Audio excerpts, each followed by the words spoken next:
नमस्कार, बहुत स्वागत है आप सभी का हमारे सोशल मीडिया प्लेटफॉर्म पर। आपके साथ मैं हूं जूही सिंह। आज बात पीओके की। जिस जमीन को आज दुनिया पीओके यानी कि पाकिस्तान ऑक्युपाइड कश्मीर के नाम से जानती है, क्या 1947 से पहले भी इस जमीन का नाम पीओके ही था?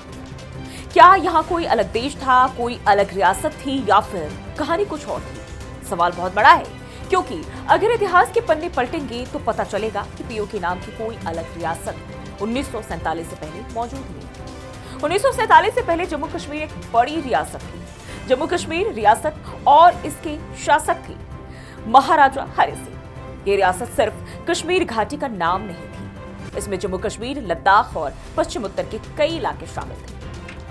आज जिन इलाकों को पाकिस्तान के कब्जे वाले जम्मू कश्मीर और गिलगित बाल्टिस्तान के तौर पर जाना जाता है, उनके बड़े हिस्से भी उसी तत्कालीन जम्मू कश्मीर राज्य का हिस्सा थे। यानी कि पहली बात बिल्कुल साफ है कि पीओके कोई 1947 से पहले का नाम नहीं है।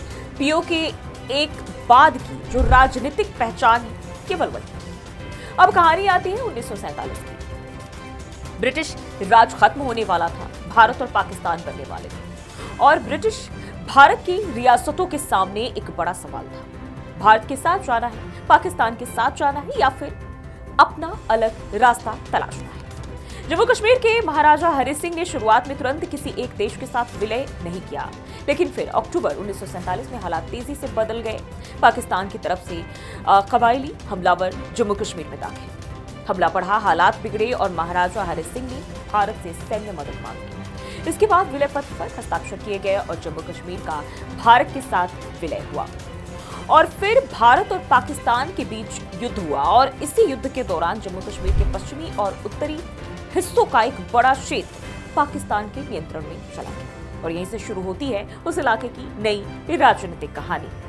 पाकिस्तान ने अपने नियंत्रण वाले हिस्से को आजाद जम्मू एंड कश्मीर कहा, जबकि भारत इसे पाकिस्तान ऑक्युपाइड कश्मीर यानी कि पीओके कहता है।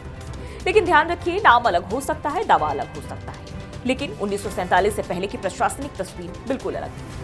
तब यह कोई स्वतंत्र पीओके नहीं था, ये जम्मू कश्मीर की रियासत का हिस्सा था। और यही वो बिंदु है जहां इतिहास और राजनीति एक दूसरे से जुड़ जाते हैं। अब सवाल आता है कि अगर कभी पाकिस्तान के कब्जे वाले इलाकों पर भारत का नियंत्रण वापस स्थापित होता है, तो क्या सिर्फ नक्शा बदलेगा, या फिर उन इलाकों की पुरानी पहचान भी वापस आएगी? क्या पीओके नाम खत्म होगा?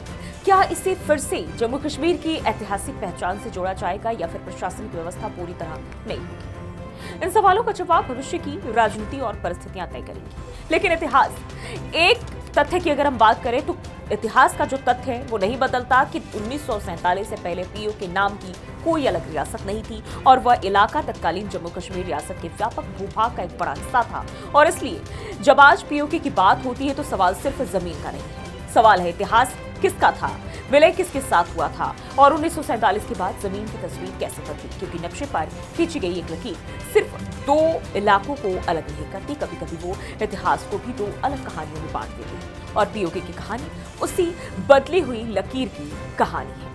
अब इस पूरे मामले को लेकर आप क्या सोचते हैं? अपनी राय हमारे साथ जरूर साझा करें। फिर मिलते हैं किसी नए मुद्दे के साथ। नमस्कार।